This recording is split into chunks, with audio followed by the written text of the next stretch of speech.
hurt my feelings.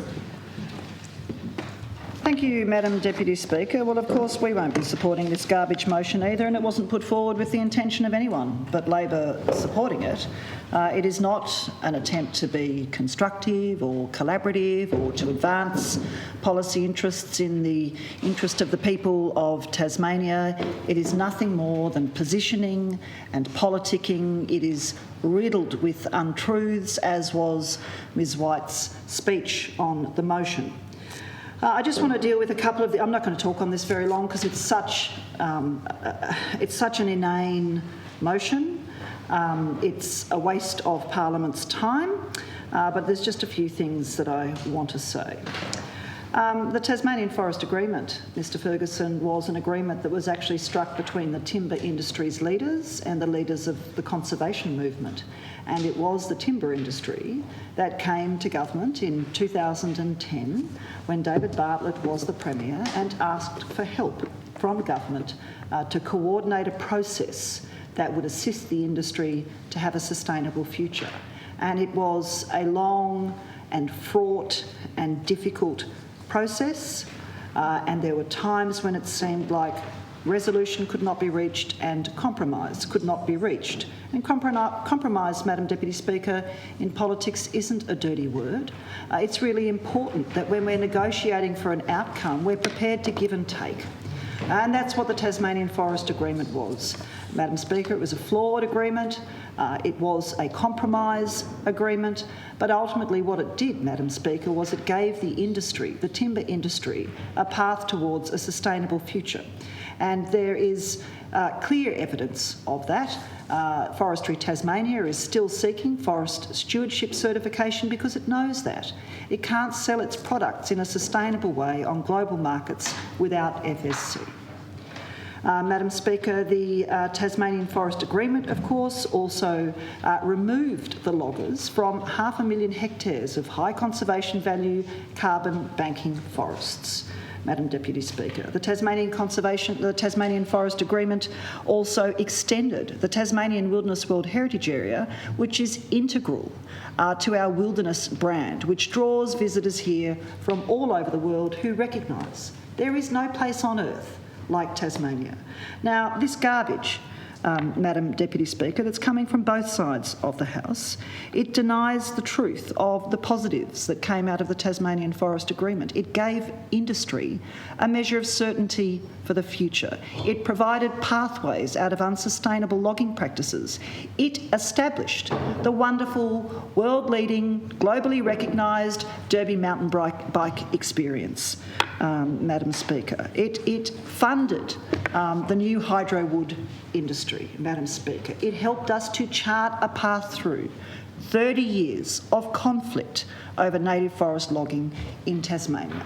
And, Madam Speaker, surely, every member in this place wants us to be debating issues that affect the lives of Tasmanians and not constantly fighting, Madam Speaker, and fighting over issues that with people sitting down at the table and negotiating in good faith, we can find a path through. Madam Speaker, that's what the Tasmanian Forest Agreement was, and it was requested in the first instance, not by the conservation movement, Madam Deputy Speaker, but by the industry, which was on its knees and bleeding after the collapse of guns, which of course happened under a Labor majority government. Madam Deputy Speaker. So I'm not going to have history rewritten about the Tasmanian Forest Agreement.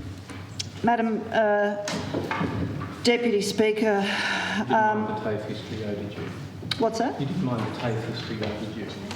Well, the TAFE history is pretty clear. It was the Greens Minister for Education that restored TASTAFE after what was, I think, a well-intentioned but ultimately flawed policy to create a polytechnic, and the Minister did indeed make sure that TASTAFE was restored and to the greatest extent possible in the middle of a global financial crisis, are funded adequately. Madam Deputy Speaker, the problem that we have with this notice of motion, apart from the fact that it's replete with untruths and designed only to make Labor feel good about itself, is that it's more evidence that Labor doesn't have any intention whatsoever to achieve anything positive in this term of the Parliament.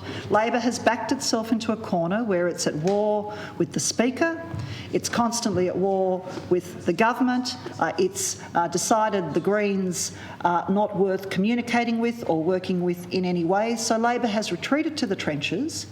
We've got 2.5 years until the next state election, and Labor has clearly made a decision that it is worth being utterly useless in this place for the next 2.5 years in the hope that they'll scrabble their way back into power in 2022.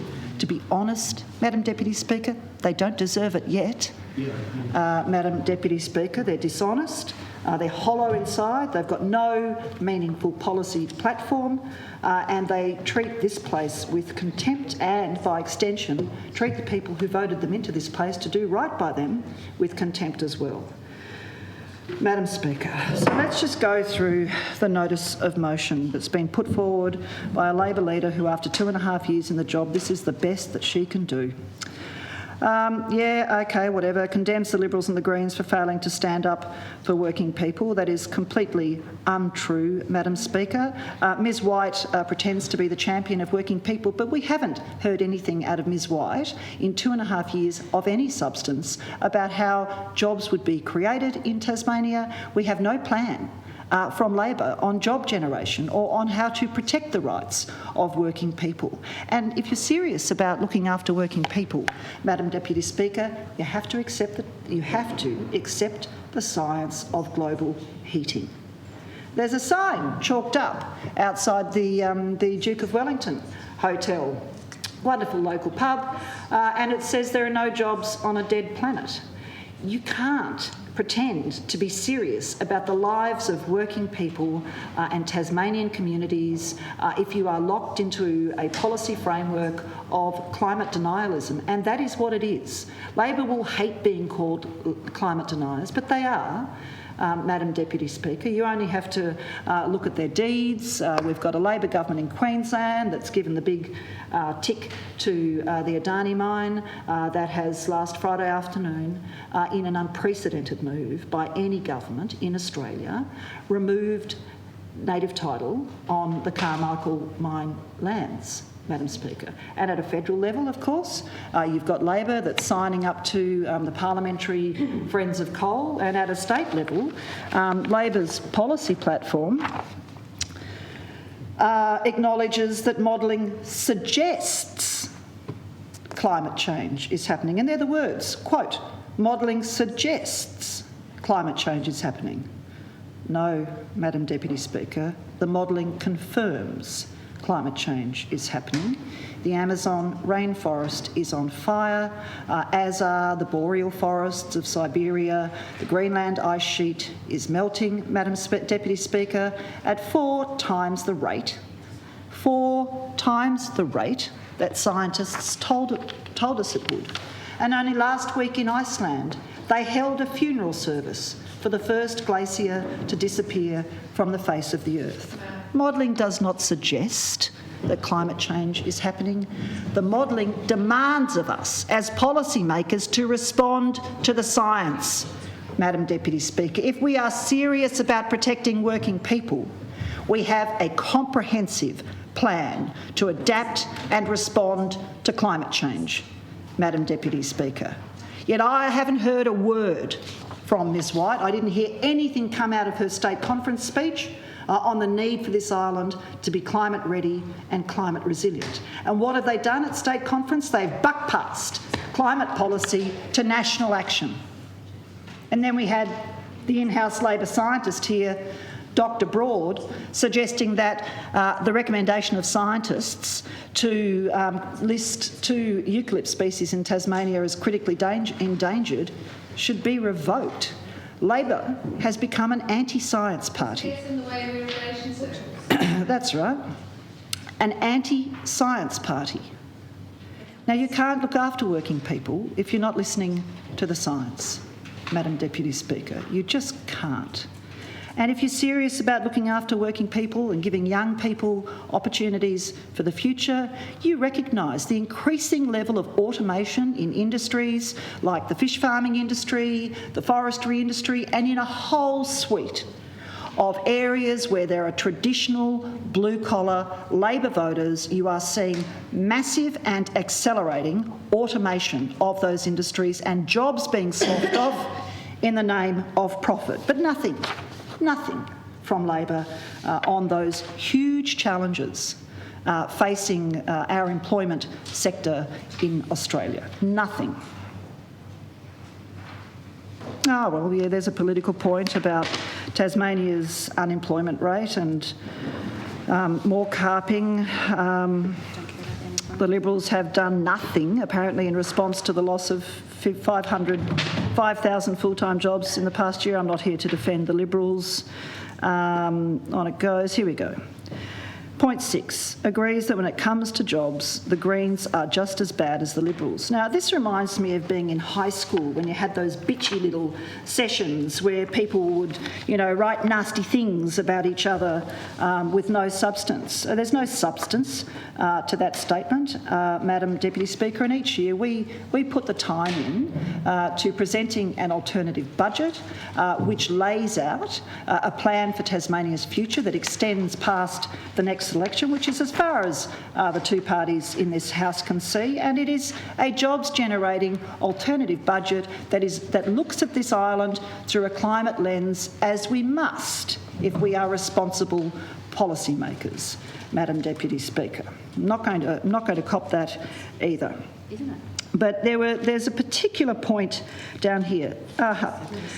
So Ms White is trying to make the point that the Greens have held back jobs and investment in Tasmania for decades. Well, another lie.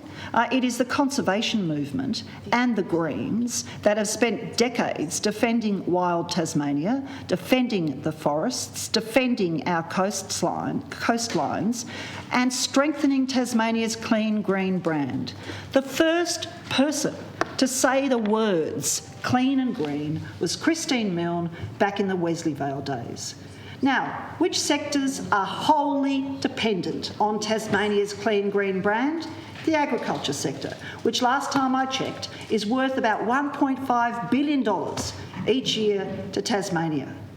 Wholly dependent on our remarkable, wonderful, hard-fought clean green brand, Madam Deputy Speaker. Which other sector is wholly dependent on our brand? The tourism sector, Madam Deputy Speaker. People don't come here to see Clearfeld coops or dams where there used to be critically endangered species, or canal estates or fish farms ringing the coastline. They don't come here for that. They come here because they know there is nowhere in the world like Tasmania. Nowhere.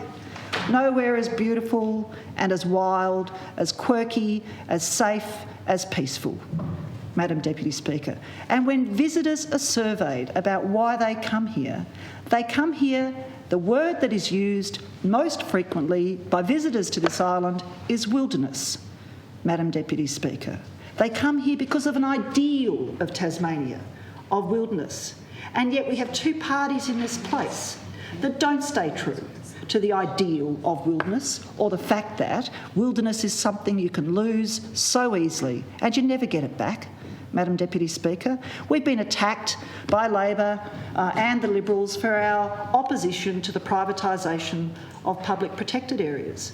There's plenty of science, I've had it at the estimates table, which is very clear that wilderness requires protection, that wilderness has attributes about remoteness and intactness which must be upheld, or they are no longer, those places are no longer a wilderness.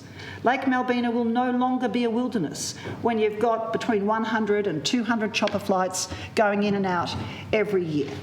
And if Labor was serious about looking after regional jobs Madam Deputy Speaker, they'd be saying to private developers, why don't you put your developments in the towns and regional centres that sit outside protected areas so you can provide that stimulus into those communities and into those local and regional economies.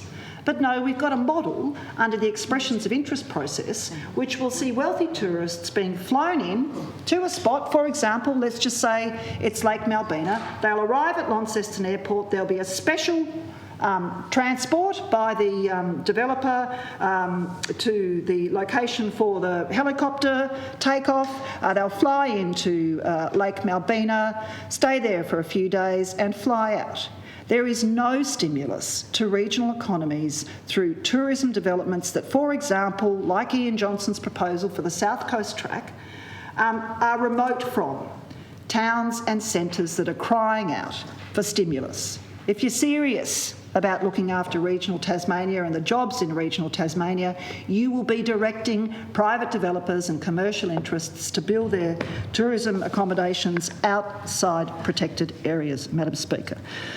So we would argue, and I say this to Luke Martin from the Tourism Industry Council often because he can't help himself, he devolves into knee-jerk attacks on the Greens.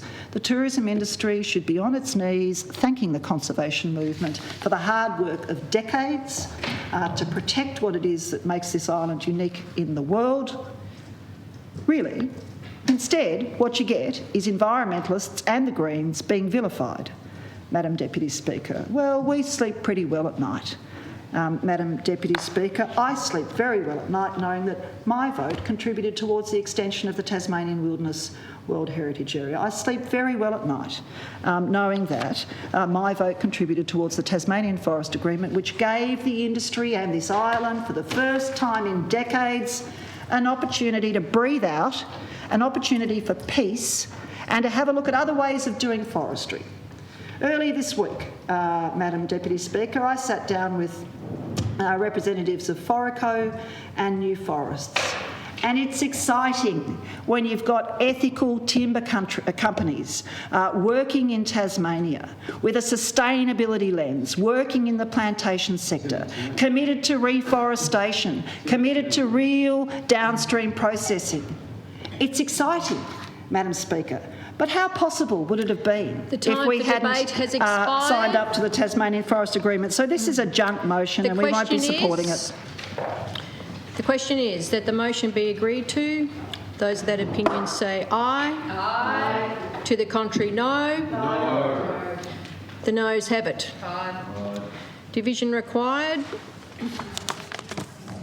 Ring the bells.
Are the whips happy? Yes. Yep. Stop the bells, lock the doors. The question is that the motion be agreed to. Those of that opinion, the ayes will pass to the right of the chair and the noes to the left.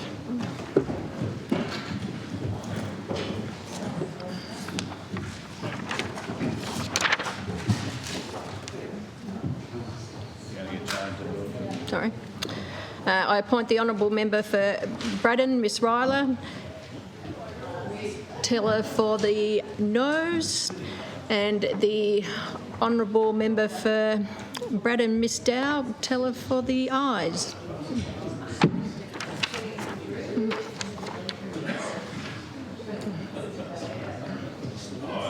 Easy to stick to the one electorate.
The result of the division is ayes 9, noes 14.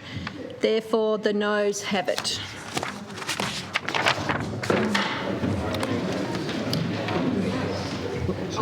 The time being 5 p.m, it is time for other private members' business. The Honourable Leader of the Greens.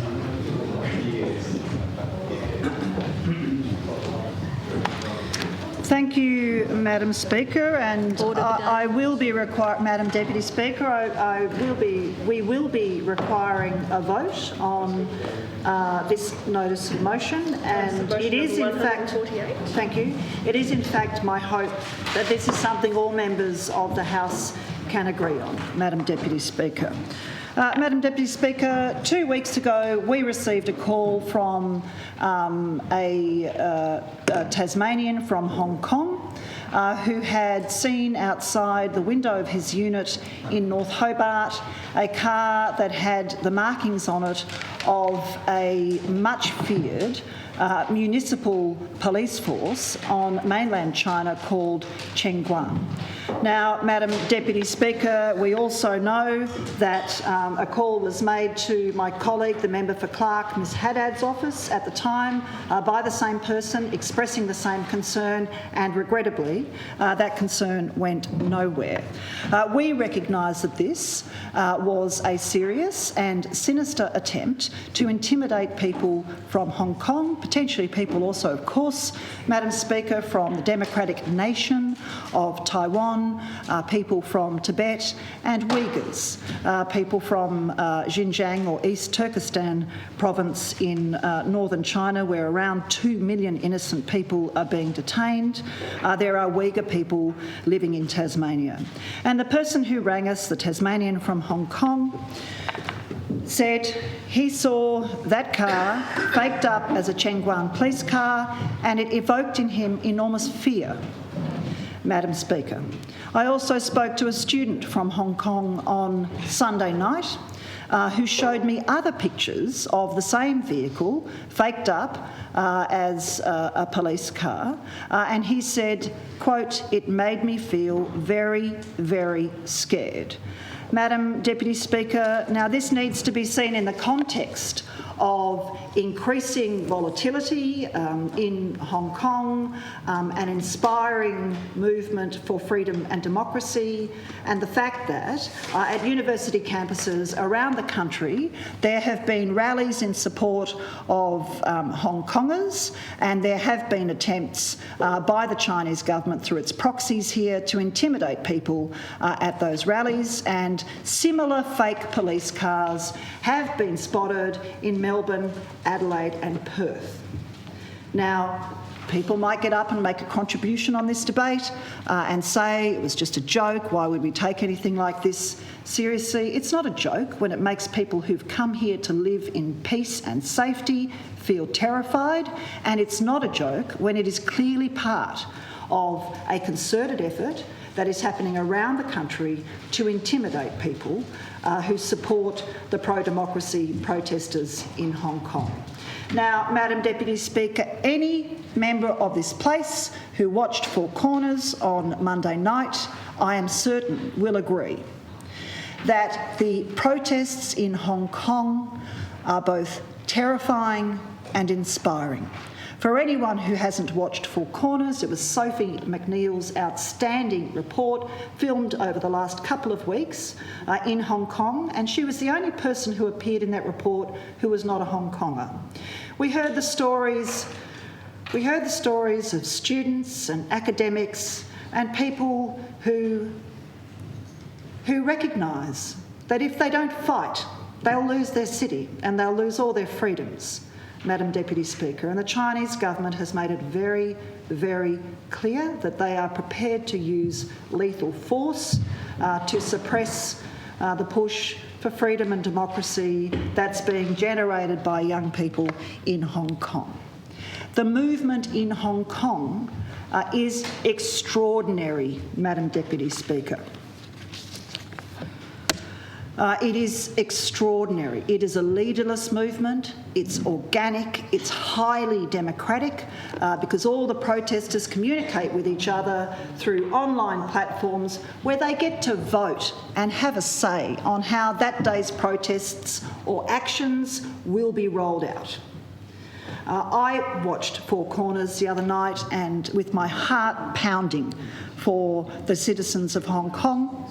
But I also saw in that movement something that should give activists all over the world hope and lessons on how to make change, Madam Speaker. You've got an organic movement that is totally committed. You've got young people who know that their entire future rests on this fight, Madam Deputy Speaker. And for any member who hasn't, and at risk of being pulled up for having a prop in the place, what I have here are images, one from the front page of the Mercury, of the faked up Chengguan police car, and two from the same vehicle which was parked outside the University of Tasmania. Now, Madam Deputy Speaker, I just wanted to refer to an academic paper prepared by the Associate Professor of Political Science at the Chinese University of Hong Kong, Mr. Shi Chen. And I'll quote to you some extracts of his paper, which I hope will help members understand why these faked up vehicles have evoked such feelings of fear and insecurity in people who've come here from Hong Kong and other parts of China where the Chinese government is oppressing people and seeking to suppress that innate and unsuppressible desire, human desire for freedom.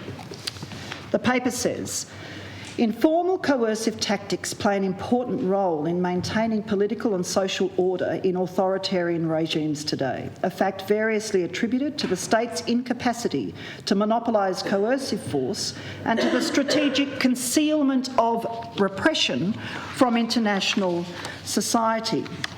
Now, the Chengguan police service is quite unique in that it is a local level or municipal level police service. So the paper goes on to say the government agency typically tasked with enforcement of urban management rules around vending, traffic, the use of public space is called the Chengguan Bureau, or more officiously, the Bureau of Comprehensive Law Enforcement. While Chengguan bureaus are responsible for many challenging tasks, they're generally understaffed and face strict limitations on the use of force. Like the Xinfang system, the Chengguan system suffers from a built-in inadequacy in authority and coercive power. Ironically, this theoretically constrained law enforcement agency has become notorious in China for the violence and abuse doled out in its name. As one foreign journalist comments, and I quote, "While they wield less power than the police, they become notorious for violence. Hardly a week goes by during which at least a beating by Chengguan officers isn't reported in some Chinese city." The word Chengguan has even taken on an alternative meaning in China. "Don't be too Chengguan" is an appeal not to bully or terrorise. In other words, Chengguan has literally become synonymous with violence, Madam Deputy Speaker. And my final note from Mr Chen's academic paper, in the training manual for the Chengguan, and this is a publicly available document to those researchers who go looking for it, the training manual entitled "The Practice of City Administrator Law Enforcement" says, "In dealing with the subject, take care to leave no blood on the face, no wounds on the body, and no people in the vicinity." Despite the intended secrecy of the manual, the Beijing Bureau of Urban Management acknowledged its authenticity. Now, Madam Speaker, that vehicle, faked up to frighten people here, is associated with a repressive, localised police force under a totalitarian, genocidal, misogynist regime, which has in its training manual instructions to leave no blood on the face, no wounds on the body, and no people in the vicinity. Now, Madam Deputy Speaker, after we got the call from the Tasmanian from Hong Kong, and unlike Ms Haddad's office did not ignore it, we went looking for... Point of order. My office did speak to the person that... Well, I can make it... I've been... I'm happy for you to... Well, what is the point of order? Okay, so it's my first point of order, forgive me. Section 144, I object to what the member for Clark has said about me, and I can provide the chamber with information about what my office did if that's of interest to the chamber. Well, I know what your office did because the person who spoke to us said that your office suggested they call Tasmania Police. That's right. You provided no support, no other advice, just off you go, call Tasmania Police. Is that right?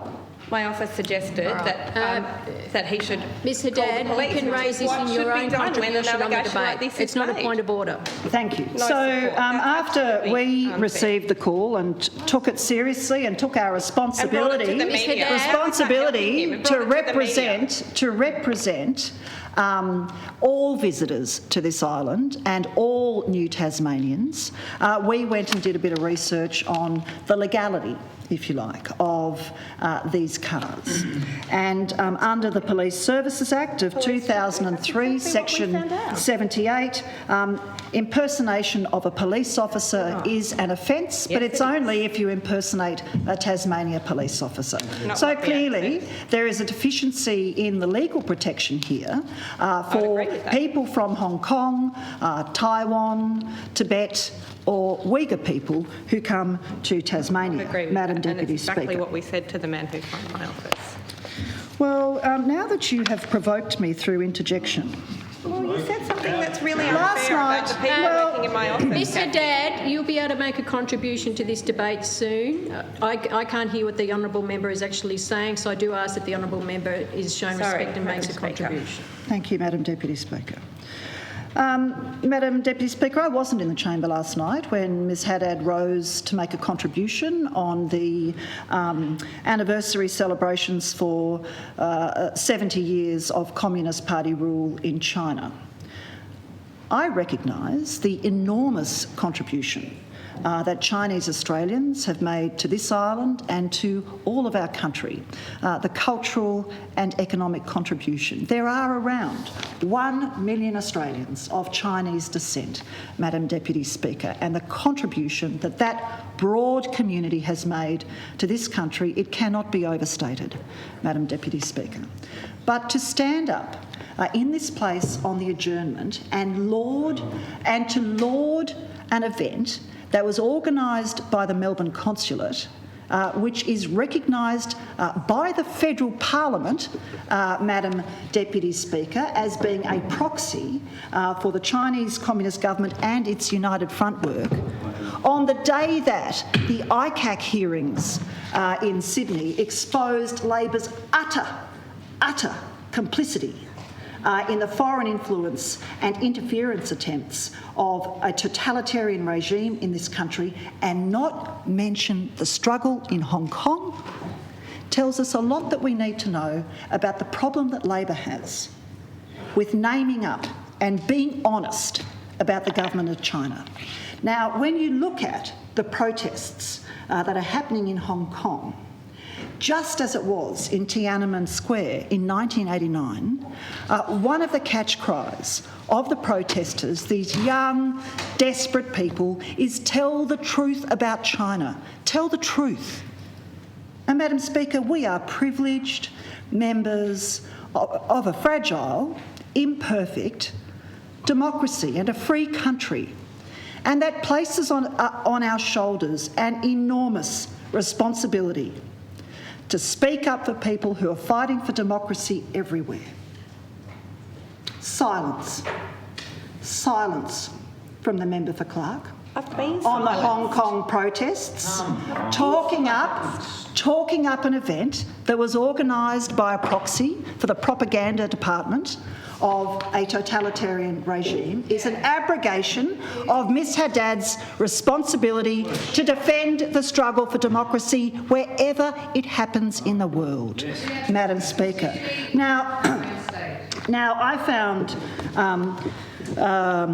I was actually sent an article from ABC News, and it's an opinion piece by Kevin Yan, who is a lawyer who grew up in China and was interviewed for the Four Corners report. And I'm just going to read a little bit of it because I think it's really important that we bell the cat on Labor and its complicity and silence on the struggle for democracy in Hong Kong, its silence on the fragility of democracy in Taiwan, its abject silence on the plight of the Uyghur people, Madam Deputy Speaker. Now, Kevin Yam, in the ABC in an opinion piece, says these things. Before I returned to my birthplace, Hong Kong, to pursue my legal career 18 years ago, I spent 15 years growing up in Melbourne, during which I was an Australian Labor Party supporter. Even after I left Australia and no longer voted in Australian elections, I continued to cheer the ALP on from afar. He talks about when it came to standing up to authoritarians, the ALP had form. John Curtin led the fight against fascists during World War II. Ben Chifley dealt firmly with communist-infiltrated unions. Arthur Caldwell spoke firmly against communist movements. Bob Hawke sided with the US against the Soviets, and he also granted asylum to all Chinese students in the aftermath of the 1989 Tiananmen Square massacre. And Mr Yam goes on to say, with such history, if there ever were to be an archetype of people with whom Labor should firmly stand, the people of Hong Kong ought to be it. But Labor has stayed silent, he says. Millions of protesters in Hong Kong who've protested in recent months are fighting for the very essence of progressive values, freedom from being extradited to face trial at a non-independent judicial system, freedom from fear when exercising one's fundamental rights, the right to democratic governance. They have the courage to stand up to their authoritarian sovereign. On July the 24th, peaceful pro-Hong Kong protesters at the University of Queensland were attacked by a nationalistic Chinese communist mob. The attack was later praised by China's Consulate General in Melbourne. It prompted Australia's Foreign Minister Maurice Payne to issue a stern statement against such Chinese interference and in defence of free speech. But the ALP was nowhere to be found. Then, Mr Yam says, came a similar but larger scale and more expletive-laden incident in Melbourne on August the 16th, during which an ABC cameraman was pushed over by a pro-communist Chinese nationalist. Similar but smaller scale incidents took place in other Australian cities in those few days. What did Hong Kongers get from the ALP in the aftermath of that weekend? Victorian Premier Dan Andrews, who signed up to China's Belt and Road Initiative, has been conspicuously silent. As for federal Labor, Penny Wong, who Mr Yam says he has long respected, made comments about the need for a calm and mature discussion about China. Not one word in defence of the freedom fighters in Hong Kong. And just in closing from Mr Yam, but perhaps I should be not so surprised. Recent hearings at the New South Wales ICAC are investigating the extent of relationships between the ALP and persons suspected of being close to the CCP. More generally, the CCP has long sought to quell criticisms from progressives in the Western world by accusing those who question its stance and actions as racist. Does that sound familiar to you, Dr Woodruff? Yep. It would not surprise me, Mr Yam says, if the ALP would be subject to accusations of discrimination against mainland Chinese students and migrants if it stood more firmly in relation to Hong Kong.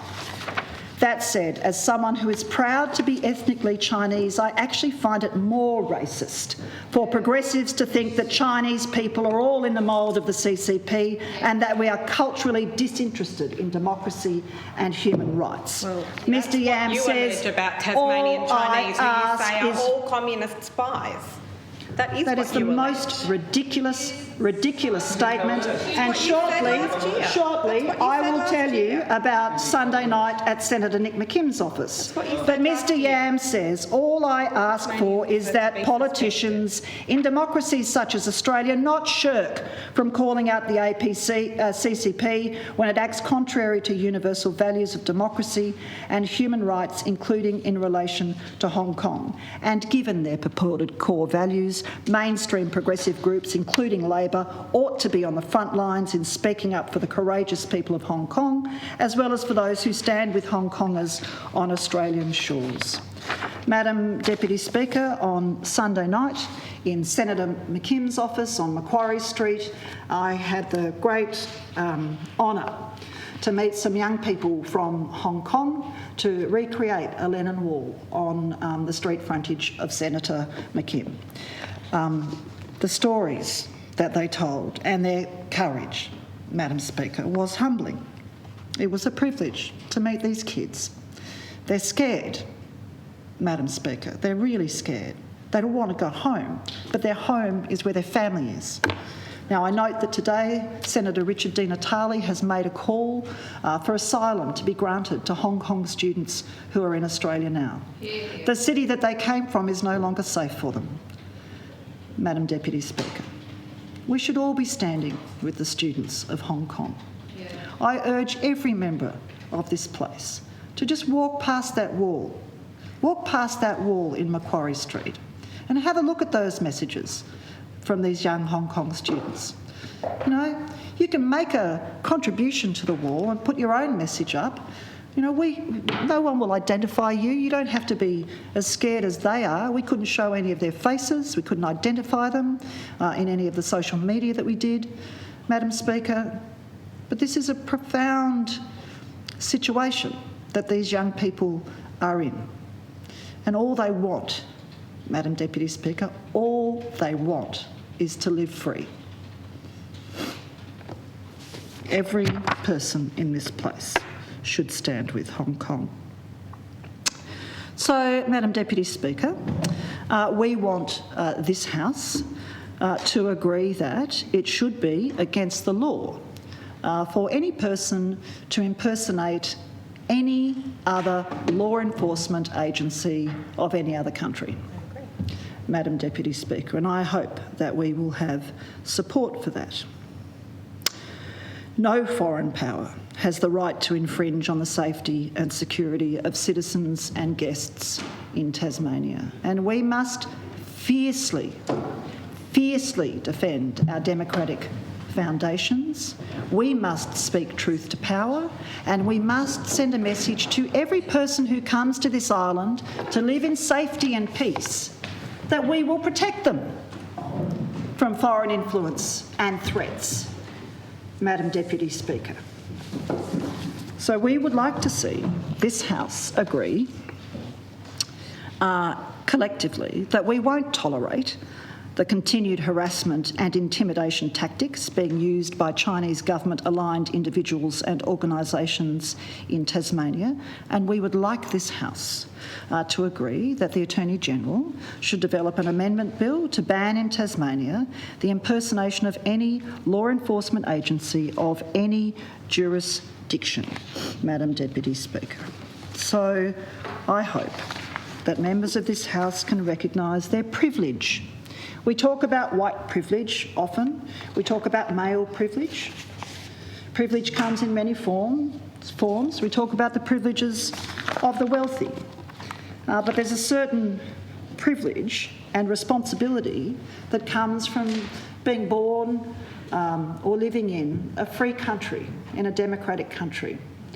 This wonderful, flawed democracy that we live in is rare in the world, Madam Deputy Speaker. We have to defend it. We have to defend it from threats, foreign influence, foreign interference, and we have to be really clear that we won't, as a society, tolerate foreign actors seeking to cause fear and intimidation to people who come to Australia for peace and safety and a good life, Madam Deputy Speaker, for people who come to this country for the freedoms that we take for granted. So as democratically elected members in a democratic parliament, it is our responsibility to speak for the people of Hong Kong, Taiwan, Tibet and Xinjiang, to make sure that our laws are robust, Madam Speaker, to protect the foundations of our democracy and make sure that people who come here from Hong Kong aren't allowed to be intimidated by the kind of thuggish impersonation that we saw a couple of weeks ago in North Hobart and at the University of Tasmania. Now, I also wrote to the Commissioner for Police about this matter because it's very clear that the police have limited powers to protect people who have fled oppressive regimes overseas, and this is an opportunity for the Parliament to make sure that never again will a person who's come here for a good life from Hong Kong or Taiwan ever look out their window or look over the street and see such a symbol of violence and oppression. Madam Deputy Speaker, I commend the motion to the House. Thank you. The Honourable Attorney-General. Thank you, Madam Deputy Speaker. And look, there's a lot of what's in this motion from the Leader of the Greens, Ms O'Connor, that I have great sympathy with, and we do have to protect our freedoms in this country, in this state. It is very important, and I hear from behind me from the Deputy Premier, who was out doing media around the time of what happened at UTAS, Yes, he and was. expressed Made some impressively strong statements. Exactly, and expressed our concern as a government, but that everyone that lives in our state should have the right to free speech and express their own thoughts and values and opinions as freely as they wish. Now, of course, it's always got to be within the confines of the law, and I stand to make a contribution today on behalf of the government as the Attorney-General, but I do want to sort of mention a few things around just some factual circumstances, the current state of the law, what's being done in this space in terms of national developments. And I will also observe, and with the support, I'm sure, of the Minister for Police, Mr Shelton, that this is largely an area for police because we are dealing with a law enforcement agency, and so a lot of this work has been developed nationally as part of the police, meetings that are held between police ministers from every state, territory and federally.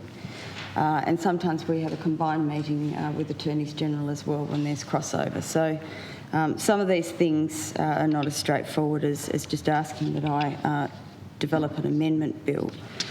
And it is quite a detailed motion with many points to it that presumably because of time Ms O'Connor didn't read out, but it is something that has 9 different paragraphs or points to, and the last of which calls on the Attorney-General to develop an amendment bill to ban in Tasmania the impersonation of any law enforcement agency of any jurisdiction.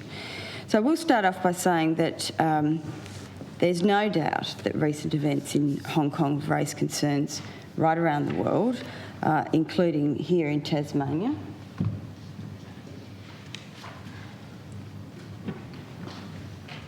And I know that Hong Kong is a very popular destination for many millions of visitors each year from right around the world, not dissimilar to of course, our burgeoning tourism market as well. And people go there to visit the sights of Hong Kong and perhaps undertake some of its highly popular shopping district. It's also a common stopover point for many Australians as they travel to and from Europe. And of course, it's a gateway for visitors and business representatives alike to go to China.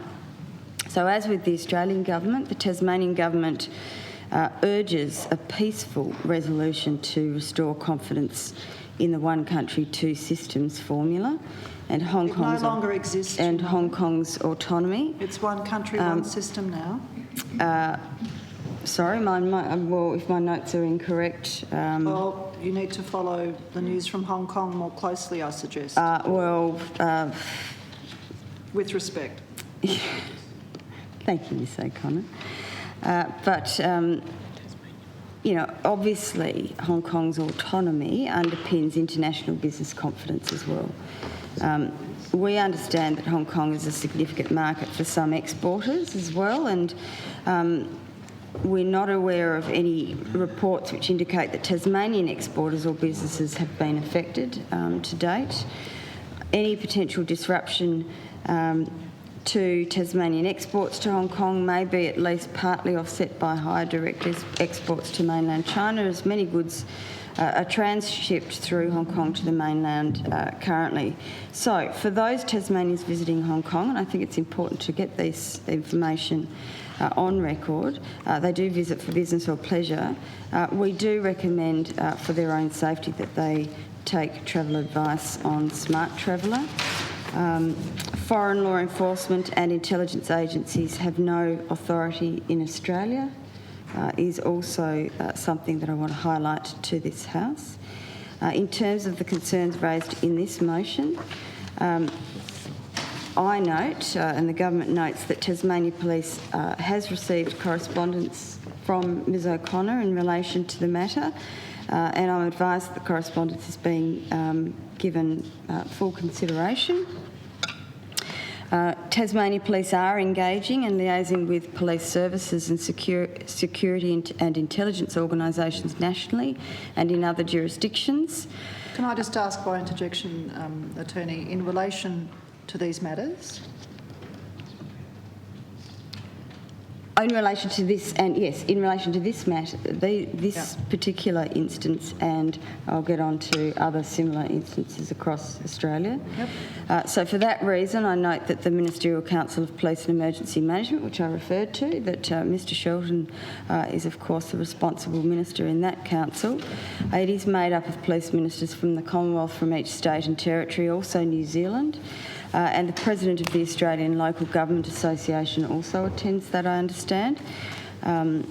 because of cities' involvement in regional areas. The council does meet up twice per year, with their next meeting scheduled for the 20th of November. I expect that will be also a topic that will be broadly or specifically on the agenda. That particular council focuses on the broad themes of law enforcement reform and emergency management and increased collaboration across these types of themes, and indeed shared instances. So it's appropriate that the government in this instance informs its position on any need for law reform in this area. It does deal with an overseas type of situation, so we need to base our advice nationally so that there is consistency as well to be a responsible government. I also think it's important to note that it's already an offence to impersonate a police officer. Many members in this House would know, but it's important I get this on the Hansard in debate. It's under Tasmanian legislation, namely the Police Service Act 2003, dealing Section 78 deals with impersonation. Now, I know this relates to a specific person, but and indeed impersonating a member of the Tasmanian Police Service, rather than any kind of international police officer. But this type of instance hasn't occurred before in my sort of living memory, and that's why the police are actually engaging with other agencies as well. So in respect of the specific allegations of the car that to which Ms O'Connor referred, with Chinese writing on it, which I believe, when it's translated, it means city management law enforcement. Yeah, Chengguan. They terrify people. Yep. So police initially became aware of this matter on the 20th of August when a resident of North Hobart, who was originally from Hong Kong, reported seeing such a vehicle. So that's obviously consistent with what Ms O'Connor has reported as well. And clearly that caller felt intimidated. And inquiries with that person by Tasmanian Police indicate that they were not directly approached or spoken to in any manner by anyone from the vehicle and observed it, but obviously caused them enormous fear. I'm also advised that officers from Tasmania Police have since spoken to the owner of the vehicle, who claims it was not his intent to cause any fear, but that his marking of the vehicle was an attempt at humour, and I would say a poor attempt at humour at that. Jokes don't frighten people. No, and I accept that. The writing markers in question are available for purchase on the internet, apparently, which is quite astounding in itself, but there you go, there's the internet for you. Police have provided advice as to the appropriateness of the markings and strongly suggested that it be removed.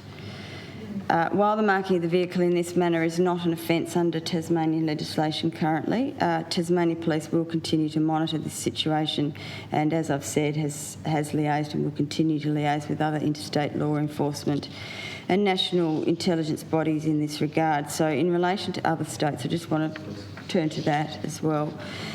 So police in other states have confirmed reported sightings of the cars with Chinese writing on it also, similar and to... police car markings. Yes, similar Chinese writing on it, or the same, as the instance in question here. And as has been reported publicly, in one of the other jurisdictions, namely Western Australia, police spoke with the owner of one such vehicle and the owner agreed to remove the writing from the vehicle. So far we're getting, it seems to be that people are removing it, but it was reported that while it is illegal to replicate the appearance of an Australian police vehicle, there's no law against decorating a car with another country's police insignia on it. South Australia Police have also confirmed they have identified the owner of a vehicle which looked like a Chinese police car. So I just want to assure the House that the wording of the motion as it currently is causes some difficulty because I can't guarantee I can develop an amendment bill to banning and certainly the work's being done in collaboration with the National Council of Police Ministers, as I said. Can I seek your clarification by interjection? Why wouldn't the state of Tasmania and the Tasmanian Parliament be able to enact a ban in this way? Because as I've said on a number of occasions in this place, I'm not going to do law reform on the run. I would like to fully inform myself. The Police Minister in this case also needs to fully inform himself of the situation, and indeed his counterparts in other states. It's dealing with an international jurisdiction. No, it's not. It's dealing with the Tasmanian jurisdiction. Ms O'Connor, if it was impersonation of a Tasmanian police car itself, it would be quite a simple matter to ensure that didn't occur again by this is not banning a our own. Law. But we're talking about this is the intimidation an international situation which does need to be dealt with in the appropriate manner. The appropriate investigations need to occur, as I've said, with other law enforcement agencies. There would need to be consistency, I would suggest.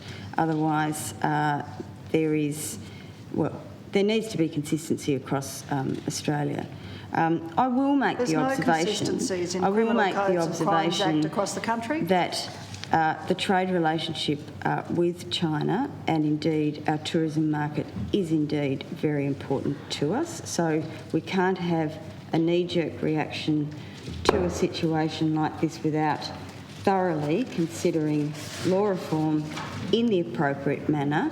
But we also don't want to be accused of what the BBC described as conniving with a genocidal Ms O'Connor regime. Glossed over the wording of the motion, and there are a number of emotive words used in there that I'm not and the government's not comfortable with. So we won't be supporting the context will you make an of in-principle the motion. Agreement to advance the this? motion, but you have the Police Minister in the House, you have the Attorney General in the House. Indeed, you no longer have the Deputy Premier, but I know that we have made strong statements about the incidents that have occurred around our city in relation to any stifling of free speech. Any intimidation is unacceptable. The police are dealing with these and had dealt with that incident and asked that it be removed, notwithstanding the fact that it was not unlawful. And so far it is getting the cooperation in that regard. So let's not have a knee-jerk. Let's continue to consult with other jurisdictions and make sure that we do have a consistent approach. Thank you. The Honourable Member for Braddon. Thank you.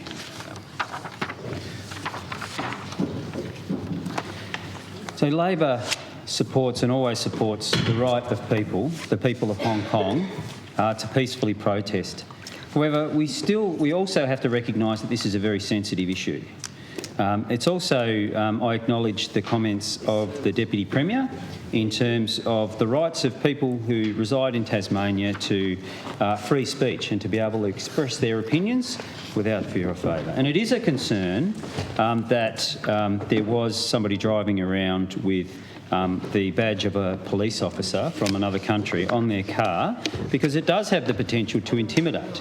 And we believe that no one should feel intimidated by somebody impersonating a police officer, whether that be in Australia, an Australian police officer, or indeed one from another jurisdiction. I thank the Attorney-General for her comments, and it is somewhat comforting that steps have been taken to remove the sign so that we won't have, hopefully, this happen again. However, I just would like just some comments from the Attorney-General, maybe via interjection, in regards to the section of the Police Services Act, especially Section 78, which deals with impersonation. That is, a person who is not a police officer must not do any of the following without lawful excuse or approval of the Commissioner, and that is A, wear or have in possession a police uniform or any other part of a police uniform, B, wear or have in possession any uniform or badge that resembles or is likely to be perceived as a police uniform or badge, D, impersonate or represent himself or herself herself as a police officer. And then F, which deals with having to possession any arms, ammunition or other equipment supplied to any police officer. And the penalty there is a fine not exceeding 20 penalty units and the term of imprisonment not exceeding 2 years. And the definition of police officer in that Act, I'm led to believe, is a police officer is defined as a member of the police service other than a trainee or junior constable. B, a person seconded or transferred to the police service as a police officer. So just does that capture all police services? Because it's talking about, it's in very general terms. No. It's the police service. The police service. Well, because we could have a situation where somebody in Tasmania could be impersonating a Queensland police officer or a New South Wales police officer and then escape because they're not... ban, it wouldn't come under that Act because the Act deals with the Tasmanian Police Service. It's a state jurisdictional matter under the Constitution. This is why these things need to be looked at, not done ad hoc. This is my point. Yeah, no, and I'm agreeing. Issues. I'm questioning you to get your feedback, in an honest and... Only the Tasmanian Police Service, you wouldn't fiddle with that Act. Yeah, okay. So, and this is, traditionally, there is a long-standing practice that issues as sensitive as this need to be tackled by the appropriate level of government. There is a long-standing tradition for states not to interfere in or indeed contradict government policy when it comes to international relations, and I think that we really need to abide by that because we do have to accept, it may be useful in the current circumstances to take note of the realities, and while we value and promote these principles, Hong Kong is a Chinese territory and China is a sovereign country and a communist regime.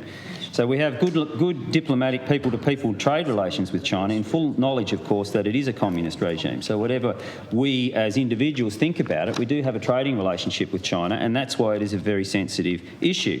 It does nothing for our efforts to influence any change towards our values to attack China with inflammatory language in the way this motion proposes, especially the Section 2, which is very inflammatory.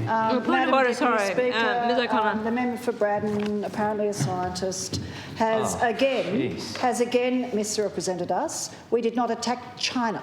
Point 2 of the motion says agrees the Chinese government is an oppressive regime that uses fear and intimidation tactics. We have not attacked China or the Chinese people. And Labor needs to stop misrepresenting this. Thank you, Ms O'Connor. It's not a point of order. It's Dr Broad. That is obviously the member of Clark's opinion, and I would challenge that opinion. I believe that isolating a whole country and calling them names is not particularly helpful in making a change. Here we go. No, but we know what Kevin Yan that in one country, the one country, two systems was actually agreed for 50 years and not forever. So we do have to be mindful of what is happening. 2 years into one country, two systems, and it's come apart. Labor strongly believes that people should be free of intimidation or racism in any form, which is why the coded dog whistling language of the Greens, as we've just heard, is appalling. And the member of Clark, as the member of Clark, Ms Haddad, was discussing on adjournment last night, these can have real consequences to people in the community. This coded language of the Greens sometimes feels a bit like Pauline Hanson. So, for example, claims, and we've heard them again today, that every event held by Tasmanians of Chinese descent obviously must be funded by the Chinese Communist Party are inflammatory. As the claims of every Chinese citizen in Australia must be a spy. Dr Broad, have a point of order. Some respect. Dr Broad, 144, Standing Order 144, is misrepresenting the Greens' position completely. We talked specifically about an event the night before last which was organised by the Chinese consulate in Melbourne, which is recognised by the Federal Parliament as an arm or doing the work of the United Front Work Department of the Chinese government. Thanks, Ms O'Connor. I know that you're passionate about this matter. Hang on, Dr Broad. But it's not a point of order. Please there was Don't a point interrupt. that needed to be made. Yeah, because okay, he's but there are- misrepresenting Thank you, Mr. I O'Connor. have heard. being racist. But look, no, you are being Order, racist. Mr. You're blind O'Connor. to your own bias. That's the thing. You are absolutely blind to your own bias. Coming into this place and making claims like you have done in here. Through the chair, that please, people of Dr. Broad. Chinese Dr. Broad, citizens, through the chair, please. Madam Deputy, making claims that Chinese citizens are under the influence of the Chinese Communist Party, linking every single Chinese investor of Chinese origin directly back to the Chinese Communist Party. These things have an effect on people, and we've heard. Your and silence is Mr. having an Dad effect has on heard people. numerous Your complicity. instances where people of Chinese descent and Chinese tourists are feeling Aldi bag. intimidated Order. because of this coded dog 100 whistling. grand in an Order. Aldi bag. You can't resolve from it. You have a Dr. bias. Broad, through the chair, please. The Greens have a bias. They do not understand their own bias. They can't see through it. A bias for democracy. Ms. O'Connor, order. People who are fighting Order. for No, Ms. freedom. O'Connor, I don't want to throw you out.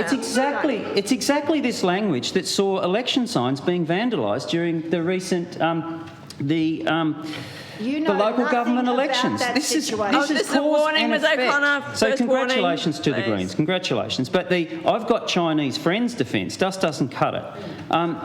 But this is quite typical of the Greens. So we have to deal with this. You know, the grown-ups in the room have to deal with issues like this very sensitively. And we have like Penny Wong, for example, has stated, and this should actually be dealt with our federal colleagues, Madam Deputy. Now, Penny Wong said, "We are deeply concerned with the situation in Hong Kong. Labor Australia believes in the right of people everywhere to express their views through peaceful assembly, and they urge," and then she followed on to say that she urged authorities to exercise maximum restraint. We need to have this tackled by the appropriate level of government. We've heard... All levels of government are appropriate to defend democracy. Well, This is happening in our okay, the rest of this Order, motion, please. the rest of this motion is typical Greens. It is simply typical Greens. I think that Greens can be accurately described as a political placebo, right? So and you can just define a placebo as an inert substance or political treatment poison pill. which is designed to have no therapeutic value, Madam Speaker. In other words, something completely useless designed to convince people that they should feel better. That is what a placebo does, and that is exactly what the Greens do. It is a political is that party your which has scientific no assessment? ability, This is valid. Your Labor to make assessment. changes, Madam Speaker, by themselves.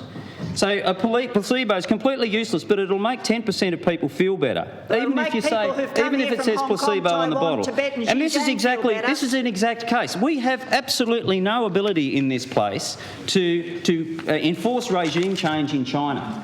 Or indeed so you've Hong got Kong. no ability to do anything on any Well, issue this is the because you're not in State government. Parliament of Order. Tasmania. Go back to The Brennan. State Parliament of Tasmania. What are you I think you doing have to get a bit of a grip. here? So this is another name for what the Greens are actually doing here is called virtue signalling.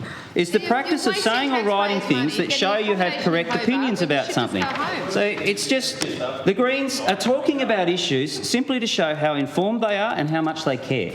But critically, no one actually has to do anything. Yeah, we That are is what informed virtue and signalling we is. care. Virtue just comes merely from the words, Madam Speaker. Merely by signalling we support the people of Hong Kong, and we do support the people of Hong No, Kong. you But that is people all don't. you can do, You've said Madam Deputy. nothing. That is all the Greens can do. The Greens cannot, in effect, affect any change in this instance in terms of regime change in Hong Kong or China. Now, obviously, there is the potential for a bill to be drafted to make it an offence to impersonate a police officer from another jurisdiction or another country. That is something that we could actually do, and I'm satisfied from the conversation that the Attorney-General put forward that it is something that we should consider. And I think I also agree, because this seems to be happening in other states, we need to have a consistent approach across jurisdictions. But the inflammatory language that is contained in this motion in terms of things like number 2 is just simply not helpful.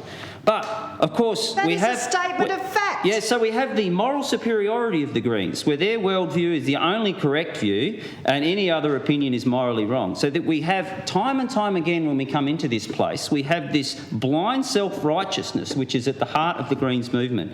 In fact, any other opposing view or opinion is held by anyone else simply because the Greens know the right version of the truth, It's Madam Deputy. science, The Greens talk down to people like they're science. stupid Yeah, for not look, agreeing with them on every point, just like they're doing now. Order. Madam point of order, Speaker. Madam Yes. Speaker. Standing Order 144. I just want to point out to the member for Braddon that unlike his party, we don't take donations of $100,000 in Aldi bags. Can you just hold on while I Madam check? Deputy. Madam. Order. I just want to check Standing Order 144. Sorry, what? I We're take New South offence. Wales. This is New South Wales, is I it? take Like, offence. Seriously. Can I take person? I think Tasmanian Labor's ever seen 10 grand. Yeah.